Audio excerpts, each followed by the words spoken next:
신앙생활 아주 재밌게 하시는 분들은 간증거리도 많죠. 크고 작은 기도 제목에 응답해 주심에 대해서 은혜가 넘친다 그러고 감사가 넘친다 그러고, 반면에 간증거리가 있는데도 불구하고 이걸 인식하지 못해요.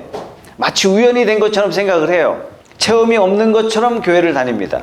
그래서 의외로 많은 사람들이 왜 신앙생활 하십니까? 이렇게 질문하면 거기에 대해서 뭐라고 대답하냐면, 교회 다니면서 좀 더 나은 인간이 되려고요. 목표가 뭐죠? 도덕적이에요. 감격도 없고 이야기거리도 없고 간증거리도 없고 흥분할 것도 없고. 자, 오늘 말씀해 보면 빌립 집사가 나오는데 이 사람의 삶을 보면 하나님의 능력이 굉장히 강력하게 나타나는 것을 볼 수 있거든요. 자, 오늘 말씀을 통해서 우리도 어떻게 하면 하나님의 능력을 체험하고 기도응답을 경험하고 간증거리가 많이 생기고, 그래서 우리 신앙생활 기왕하는 거 재미있고 신나고 활기차고, 이런 방법이 뭐냐, 이걸 찾아가는 시간이 될 겁니다. 자, 신앙생활을 재밌게 하시는 분들은 하나님의 능력을 체험하기 위해서 어떻게 해야 된다 하는 것을 아주 직관적으로 알고 행동하는 것 같아요. 자, 오늘 빌립이 사마리아에서 전도 활동을 하고 있는데 아주 놀라운 하나님의 능력이 나타납니다. 6절 보세요. 무리는 빌립이 행하는 표징을 듣고 보면서 그가 하는 말에 한 마음으로 귀를 기울였다.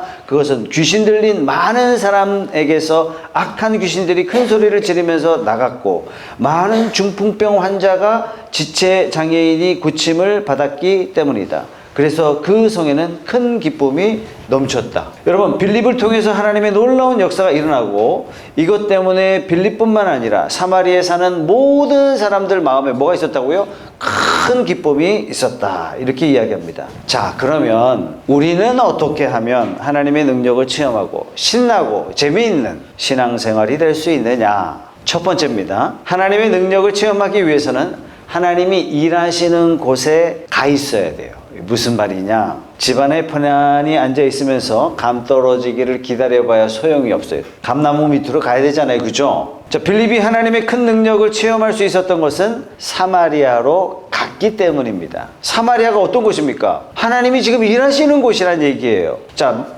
사도행전 1장 8절의 말씀, 그러나 성령이 너희에게 내리시면 너희는 능력을 받고 예루살렘과 온 유대와 사마리아에서 그리고 마침내 땅 끝에까지 이르러 내 증인이 될 것이다. 이 말씀은 명령으로만 생각하시는데 가만히 생각해 보세요. 어떤 말씀이에요? 예언의 말씀이에요. 이 말씀이. 그죠? 그래서 좀 똑똑한 사람이라면 이 말씀을 딱 떠올려서, 하나님께서 어디서 역사하셨어요? 예루살렘에서 큰 역사를 보여주셨고, 그 다음에 유대에서 큰 역사를 보여주셨다면 이제는 사마리아구나, 이 생각을 해야 된단 말이죠. 예루살렘에서 베드로가 말씀을 전하자 어떤 일이 벌어집니까? 3,000명이 회개하고 돌아가고 5,000명이 회개하고 돌아가고 다쳤던 옥문이 막 스르르 열리는 역사가 일어나게 되고, 스데반이 어디서 복음 전했어요? 유대에 가서 복음을 전하고 거기서 돌 맞아 죽지 않습니까? 그 다음에 빌립이 하나님의 음성을 따라서 어디를 가요? 사마리아로 갑니다. 사마리아는 유대인들이 아주 혐오하는 지역이에요. 그냥 싫어하는 정도가 아니라 아주 싫어합니다. 얼굴도 보기 싫어합니다. 그런데 주님은 사마리아를 지목하셨어요. 사도행전 1장 8절 말씀에. 그래서 빌립이 사마리아로 갔고, 이곳에서 복음을 전하자 하나님의 놀라운 역사가 막 그 즉시로 일어나고 하나님의 능력을 체험합니다. 자, 하나님의 능력을 체험하려면 인생에 대한 관점을 조금 바꿀 필요가 있습니다. 내가 내 인생의 주인이 되고, 내가 하고 싶은 건 요거고, 내가 가고 싶은 건 여기고, 그래서 그저 하나님은 어떤 분이에요? 나를 도와주시는 분이에요. 이쯤으로 생각한다면 하나님의 능력을 체험하겠습니까, 여러분? 여러분, 성경을 통해서 계속 말씀하시는 게 뭐죠? 하나님이 어떤 분이고, 어떤 계획을 갖고 계시고, 어떻게 일하시고, 하나님이 일하시는 알파와 오메가는 어딘지 우리에게 파노라마처럼 보여주셨다면, 우리가 하나님께서 일하시는 곳에 가 있고, 우리가 하나님이 원하시는 일을 참여하고 그래야 되지 않겠습니까? 여러분, 이것은 하나님의 선하신 뜻이 있으니까, 강력하게 부르시는 뜻이 있으니까 다 선교사나 목사가 돼야 돼, 그런 뜻이 절대로 아닙니다. 직업을 바꾸라는 뜻이 절대로 아닙니다. 하나님의 능력을 체험하기 위해서는 좀 관점을 바꿔야 되는데, 내가 내 인생의 주인이 아니라 예수님이 내 인생의 주인이시고, 예수님이 나를 위해서 사는 것이 아니라 내가 예수님을 위해서 살고, 예수님이 나를 돕는 게 아니라 내가 예수님을 돕는 삶을 살아야 된다. 자, 그래서 하나님이 가라 그러면 내가 가고, 하나님이 오라 그러면 오고, 하나님이 하라 그러면 내가 하나님의 일을 하고, 즉 하나님이 원하시는 삶을 살아갈 때 하나님의 놀라운 능력을 체험할 수 있다 하는 겁니다.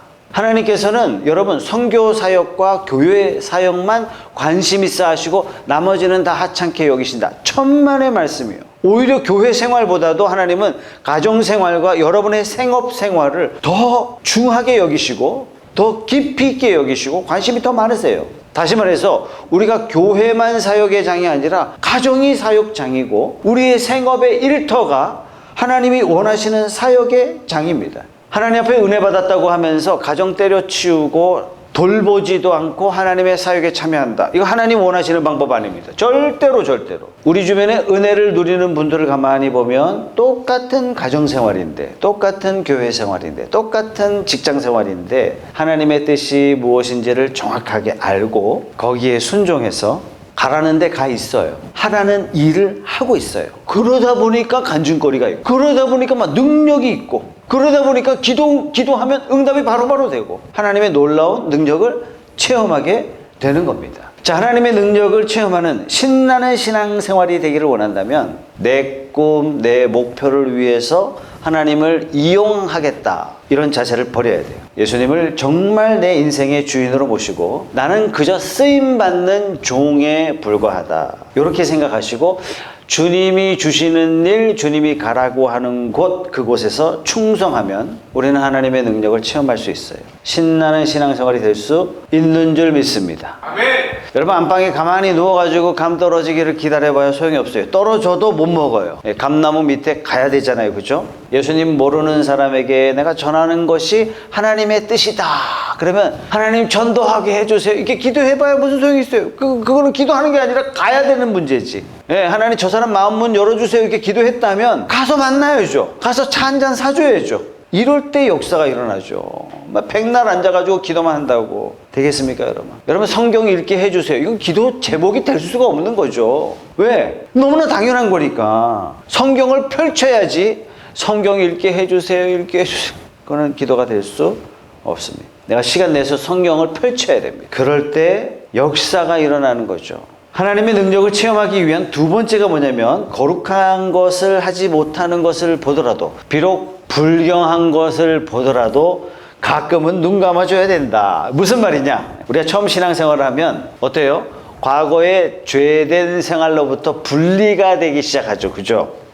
옛날에는 그 방탕한 생활도 좀 많이 하고 거기에 대해서 죄의식이 전혀 없고 당연하다 이렇게 생각했는데, 이제 신앙생활을 시작하면서 내 시간이 점점 성경을 읽는 시간도 채워지게 되고 기도하는 시간으로 좀 바뀌게 되고 성도들과 교제하는 시간이 점점 늘어나게 되고 또 예배하는 시간이 점점 늘어나게 되면서 과거에 죄된 사람들과 함께하는 죄된 시간들이 점점 줄어들게 됩니다. 무슨 시간이죠, 이게? 내가 거룩해지는 시간이에요. 구별입니다. 내가 하나님의 사람으로 구별되어 가는 시간을 맞이하고 있는 겁니다. 그런데 여기서 착각합니다.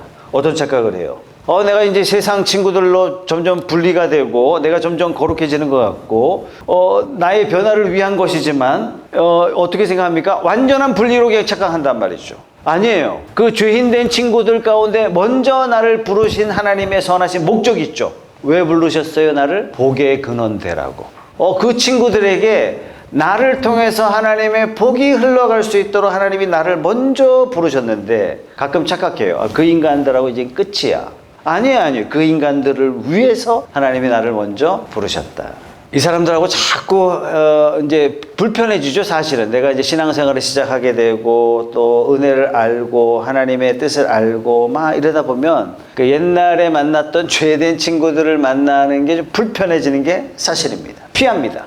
그러나 대전제는 뭐냐? 그들도 하나님이 그토록 기다리시는 하나님의 사람이다. 이거 놓쳐서는 안 됩니다. 그들도 나와 같이 죄의 진흙탕에서 반드시 나와야 할 사람이다. 이 사명을 위해서 내가 먼저 부름받은 것이고, 만약에 그들과 나를 완전히 분리시켜 버린다면 나는 어떤 사람이 되는 거예요? 예수님 시대의 바리새파가 되는 거예요. 예수님 시대의 유대인과 똑같이 되고 마는 겁니다. 자, 오늘 말씀에 사마리아에 아주 시몬이라는 좋은 샘플이 있어요. 딱 이 사람 이야기입니다. 9절 말씀 보세요. 다 같이 읽어볼게요. 시작. 그 성에 시몬이라는 사람이 있었는데 그는 마술을 부려서 사마리아 사람들을 놀라게 하며 스스로 큰 인물인 채 하는 사람이었다. 시몬은 마술로 사람을 혹하게 해서 인정받으려는 사람인데, 오늘날 마술사 있죠? 그런 마술사 아닙니다. 이 사람은 어떤 영적인 파워에 의해서 오늘날 약간 점쟁이와 같은 사람이고, 오늘날 약간 무당 같은 그런 사람이에요. 이 사람이 빌립이 사용하는 모습 보니까 놀라운 일이 벌어지는 거예요. 그래서 빌립에게 가서 요청해서 세례를 받습니다. 13절입니다. 시몬도 믿게 되었고 세례를 받은 뒤에 항상 빌립을 따라다녔는데 그는 빌립이 표징과 큰 기적을 잇따라 행하는 것을 보면서 놀랐다. 빌립을 따라다니 보니까 자기가 할 수 있는 그 능력을 초월해서 놀라운 일을 합니다. 그래서 빌립에게 물어보면 어떻게 하면 이런 일을 나도 할 수 있습니까? 나도 좀 하고 싶습니다. 세례받은 시몬이 빌립을 졸졸 따라다니면서 자기도 그렇게 하고 싶다. 믿는 사람 입장에서 보니까 뭐예요? 성령 받고 싶다. 거의 이런 모습으로 보였던 거예요. 이 소식이 예루살렘까지 들어가게 됩니다. 그래서 예루살렘 교회가 이 상황을 파악하기 위해서 베드로와 요한을 파송합니다. 14절입니다. 사마리아 사람들이 하나님의 말씀을 받아들였다는 소식을 예루살렘에 있는 사도들이 듣고서 베드로와 요한을 그들에게로 보냈다.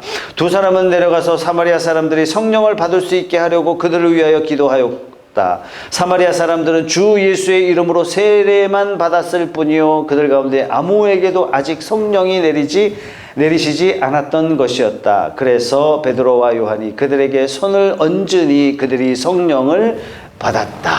사마리아 사람들이 성령 받는 사건이 나오네요.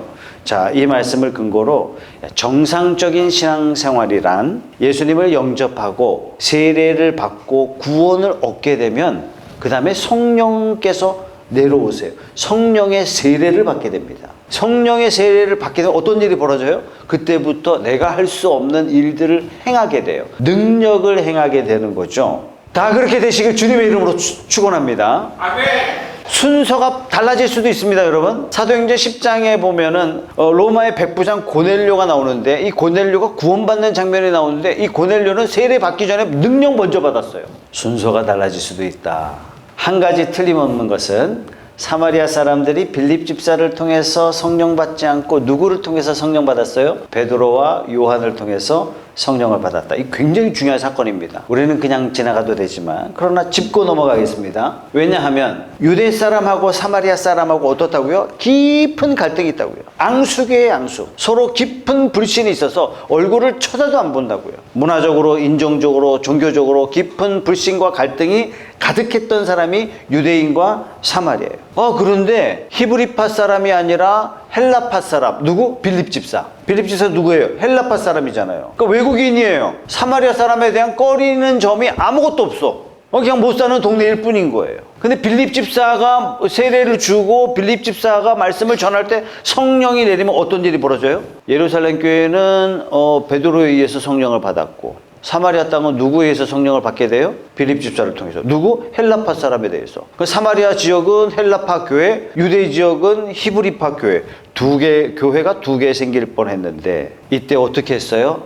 교회 지도자를 부른 거예요. 베드로와 요한을 부르자 베드로와 요한을 통해서 성령이 내리시면서 사마리아 성도들도 누구한테 성령을 받았어요? 베드로와 요한을 통해. 사마리아 지역도 유대 지역도 그리스도의 한 지체가 되면서 어떤 일이 벌어집니까? 장벽이 무너졌어요. 우리가 한 성령을 받았다. 이런 고백이 가능한 거예요. 자, 베드로와 요한이 기도할 때 성령이 내리시는데 굉장했던 것 같죠, 그죠? 어떤 일이 벌어졌어요? 우리 성경에는 지체장애 이렇게 나오는데, 옛날 성경에는 안진뱅이가 일어났습니다. 보통 성령이 임하실 때 눈물 콧물이 하염없이 나와요. 몸이 뜨거워집니다. 성령 받을 때 뒤로 자빠지기도 해요.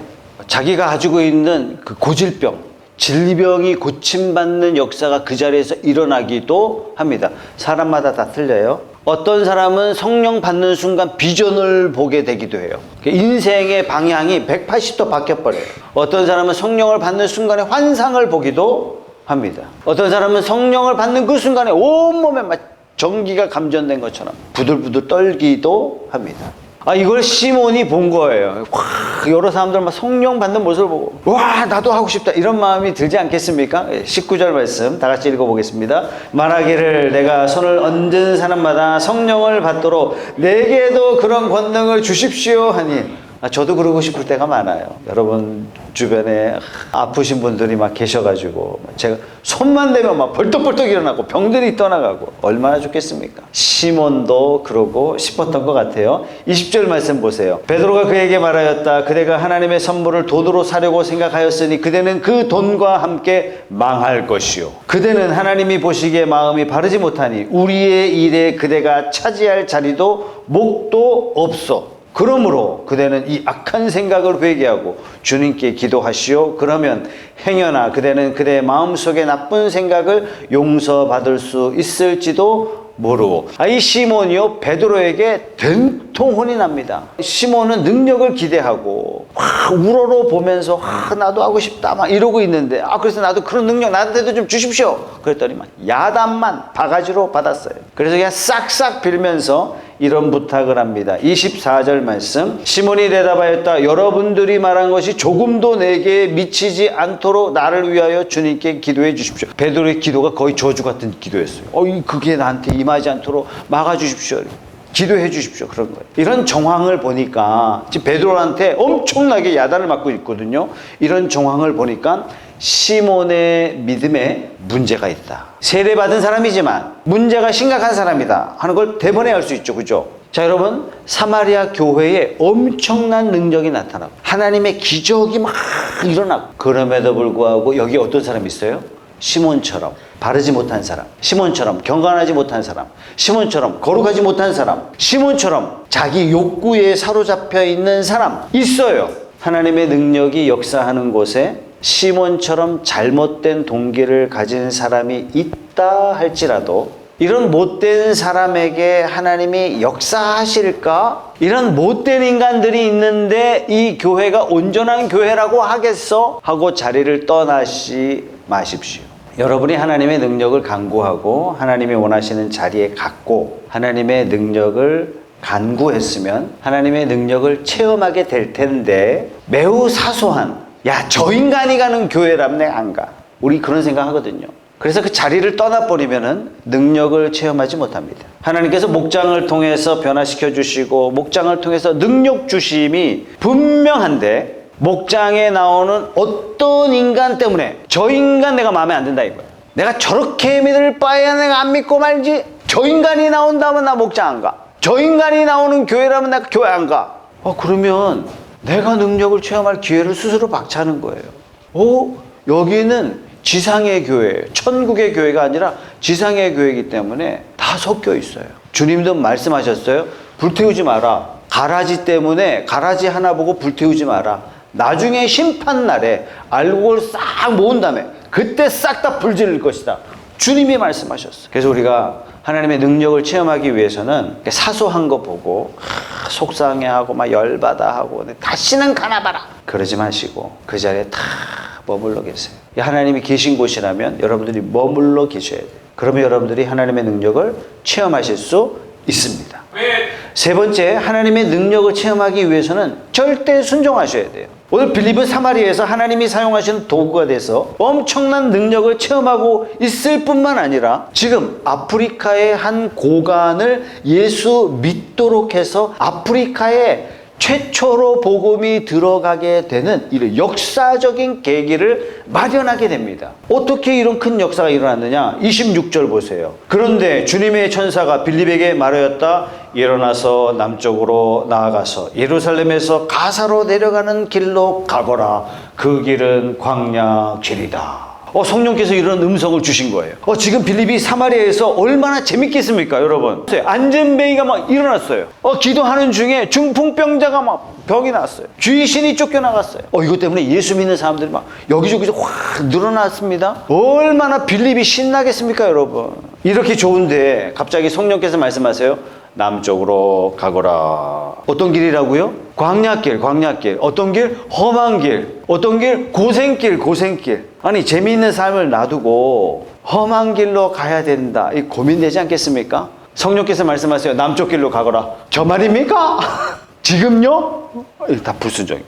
이 바쁜 거 안 보입니까, 주님? 이렇게 사람들이 많이 모이고 환자들이 모이는데 뭔 소리예요, 주님? 내가 지금 사탄의 음성을 들었나? 묻고 싶지 않겠어요. 근데 빌립은 고민하지 않았어요. 가라 그러니까 벌떡 일어나서 그냥 순종했어요. 27절 보겠습니다. 빌립은 일어나서 가다가 마침 에티오피아 사람 하나를 만났다. 그는 에티오피아 여왕 간다게의 고관으로 그 여왕의 모든 재정을 관리하는 내시였다. 그는 예배하러 예루살렘에 왔다가 돌아가는 길에 마차에 앉아서 예언자 이사야의 글을 읽고 있었다. 에티오피아의 왕은 태양의 아들이라고 해서 세속 정치를 하지 않겠다 그랬어요. 왜? 태양의 아들이 어떻게 땅의 일을 하느냐, 이거는 해서는 안 된다. 그래서 누가 했느냐? 왕의 어머니가 국가를 다스렸어요. 그러니까 왕의 어머니의 직분이 뭐냐면 간다게예요. 간다게는 사람 이름이 아니라 직분 이름이 간다게예요. 근데 그 간다게가 국가를 다스렸는데 이 국가를 다스리는 간다게 여러 신하들이 있는데 누가 제일 왕초 신하겠습니까? 돈 관리하는 사람이 최고지 뭐. 그렇지 않겠습니까? 근데 이 사람이 누구냐? 유대인이에요. 지금 빌립이 누구를 만났느냐? 에티오피아 국가를 관리하는 어머니의 최고 신하, 재무부 장관쯤 되는 그런 고관을 만난 거예요. 자, 이 장관이 유대인이니까 예루살렘에 와가지고 절기를 지키고 자기 조상 때부터 유대인이니까 성경을 읽으라 그래서 읽기는 읽는데 무슨 뜻인지 도대체 모르겠어요. 뭘 읽었는지 우리도 한번 읽어볼까요? 이사야 53장 1절입니다. 고관이 이걸 읽고 있었던 거예요. 자, 이 말씀은 고난주간에 가장 많이 암송되어지고 읽혀지는 성경 중에 하나입니다. 1절. 우리가 들은 것을 누가 믿었느냐? 주님의 능력이 누구에게 나타났느냐? 다 같이. 그는 주님 앞에서 연한 순과 같이 마른 땅에서 나온 싹과 같이 자라서 그에게는 고운 모양도 없고 훌륭한 풍채도 없으니 우리가 보기에 흠모할 만한 아름다운 모습이 없다. 그는 사람들에게 멸시를 받고 버림을 받고 고통을 많이 겪었다. 그는 언제나 병을 앓고 있었다. 사람들이 그에게서 얼굴을 돌렸고 그가 멸시를 받으니 우리도 덩달아 그를 귀하게 여기지 않았다. 그는 실로 우리가 받아야 할 고통을 대신 받고 우리가 겪어야 할 슬픔을 대신 겪었다. 그러나 우리는 그가 징벌을 받아서 하나님에게 맞으며 고난을 받는다고 생각하였다. 그러나 그가 찔린 것은 우리의 허물 때문이고 그가 상처를 받은 것은 우리의 악함 때문이다. 그가 징계를 받음으로써 우리가 평화를 누리고 그가 매를 맞음으로써 우리의 병이 나았다. 우리는 모두 양처럼 길을 잃고 각기 제 갈 길로 흩어졌으나 주님께서 우리 모두의 죄악을 그에게 지우셨다. 이 그가 도대체 누굴까? 이 고민에 사로잡혀 있었던 거예요. 바로 그때 성령께서 빌립에게 가서 마차에 바짝 붙어라. 빌립이 그 즉시 순종해서 마차에 딱 붙으니까 예언자 이사야 글이 자기 귀에만 솔솔솔솔 들리는 거예요. 들리니까 이거 읽고 있는 거 다 이해하고 있는 겁니까? 이렇게 물어본 거예요. 그러니까 에티오피아 내시가 올라타세요. 알고 있나 보다 이 사람이. 31절입니다. 그가 대답하기를 나를 지도하여 주는 사람이 없으니 내가 어떻게 깨달을 수 있겠습니까? 하고 올라와서 자기 곁에 앉기를 빌립에게 청하였다. 빌립에게 구체적으로 물어봅니다. 32절입니다. 그가 읽던 성경 구절은 이것이었다. 양이 도살장으로 끌려가는 것과 같이 새끼 양이 털 깎는 사람 앞에서 잠잠한 것과 같이 그는 입을 열지 않았다. 그는 굴욕을 당하면서 공평한 재판을 박탈당하였다. 그의 생명이 땅에서 빼앗겼으니 누가 그의 세대를 이야기하랴. 내시가 빌립에게 말하였다. 예언자가 여기서 말한 것은 누구를 두고 한 말입니까? 자기를 두고 한 말입니까? 아니면 다른 사람을 두고 한 말입니까? 이 순간에 빌립이 직감이 딱 온 거예요. 이때를 위해서 성령께서 나에게 남쪽으로 가라, 마차에 바짝 붙어라, 이렇게 말씀하셨구나. 그리고 이 말씀을 잘 풀어줘요. 이 말씀은 예언자 예수님에 관한 말씀이고 예수님이라는 분이 이 땅에 오셔서 구약의 모든 말씀을 다 성취시키셨고 돌아가시고 부활하셔서 모든 예언의 마침표가 되어 주셨습니다.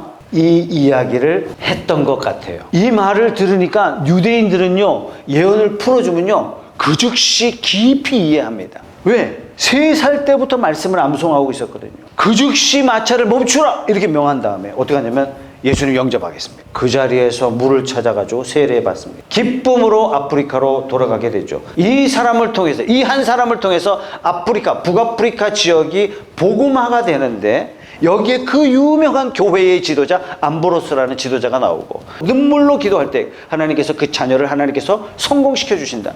누구에게 한 얘기? 암브로시우스가 어머니 모니카에게 한 얘기 아니에요. 왜? 모니카의 아들이 누구예요? 성 아우구스투스예요. 성 어거스틴이에요. 성 어거스틴이 어떤 사람입니까? 기독교의 교리를 체계화시킨 최초의 북아프리카 최고의 교회 지도자입니다. 어떻게 이런 일이 일어났느냐? 빌립의 순종을 통해서 이루어졌습니다. 만약에 빌립이 사마리아에서 놀라운 사역이 막 일어나고 있는데 아니 이렇게 바쁜데 내가 꼭 가야 되겠습니까 주님? 내가 내일 하고 있습니까? 주님이라고 있습니까? 어쩌라는 겁니까? 이렇게 따져 묻지를 않았어요. 우리 가끔 얘기해요. 잠깐만요. 좀 이따 가요. 불순종이에요. 잠시만요. 불순종이에요. 빌립은 그러지 않았어요. 일이 산더미였지만 주의 음성을 딱 들었을 때 그 즉시 순종을 했습니다. 우리가 하나님의 능력을 체험하기 위해서는 우리 머리가 잘 돌아가거든요. 게으름 피우고자 할 때 우리의 뇌는요 수만 가지 변명이 내 머릿속에 다 떠올라요. 우리가 사실 거절하고 싶어서 안 하고 싶어서 하는 마음속에 수많은 질문들, 이 질문들이 막 떠오를 때는 어떤 때다? 즉각 순종해야 할 때다. 이렇게 보시면 거의 100%가 맞습니다. 마치 내가 하는 모든 질문에 다 대답을 다 듣게 되면 내가 더 순종 잘할 것 같죠? 아니요. 하나님의 모든 계획을 다 보여주시고 납득을 다 시켜주시면 우리가 순종 더 잘할 것 같죠? 아니요. 하나님의 일이에요. 우리가 하나님의 일을 다 보지도 못하고 다 납득할 수도 없습니다. 우리가 하나님의 일하심을 다 보고 하나님이 하시는 일을 다 이해하면 내가 잘할 수 있을 것 같다. 아니요. 도전도 못할 겁니다. 시작도 못할 거예요. 왜냐? 어려워서가 아니라요. 하나님의 사이즈와 나의 사이즈가요. 비교할 수가 없어요. 완전히 달라요. 전 세계 목자들이 기록한 그 간증문이 우리 책이 도서관 어디에 꽂혀 있을 텐데 목자를 하면서 받은 엄청난 축복들을 간증한 간증책이 있는데 그 중에 이런 내용이 있어요. 엄청난 희생이 있었고 목자를 하면서 어마어마한 노력도 있었고 목자하면서 쏟은 정성도 너무너무 많았고 그런데 목자를 시작하면서 전혀 몰랐대요. 이걸 다 알았더라면 자기는 안 했을 겁니다. 이런 고백이 있어요. 어쩌지 하다 보니까 우리 목자 목녀 보니까 너무 멋지고 야 정말 최고인 것 같고 나도 그냥 닮고 싶다. 어쩌다 보니까 그런 마음이 생겼고 그 목자 목녀가 평신도 세미나 가라 해서 가야 되나 보다 하고 뭐 어쩌지 해서 그냥 갔다 왔고 갔다 오다 보니까 뭐 너는 부대장이야. 이러니까 뭐 어깨 뽕이 이렇게 올라가고 목장 이렇게 분가할 때 딱 돼서 야 너는 대행 목자야. 그래서 그런가 보다 하고 그냥 어찌어찌 대행 목자가 되고 정식 목자가 되려면 뭐 상 공부 이거 해야 된다. 그래서 열심히 참여했고 가는 길 한 걸음 한 걸음 그냥 인도해서 여기까지 왔는데 뒤돌아보니까 받은 은혜가 너무 크다는 얘기예요. 이 엄청난 은혜를 내가 받았구나. 처음부터 이 다 보여줬으면 했겠냐 이거야. 아무도 못했다는 얘기예요. 아주 간단해요. 하나님의 놀라운 은혜를 받으며 누리며 경험하며 사는 방법은 뭐냐? 지금 해야 할 일에 순종하며 나아갈 때 하나님은 큰 일을 행하시는 줄 믿습니다. 아멘. 하나님이 일을 하시고 우리는 체험할 뿐이에요. 이게 정답이에요.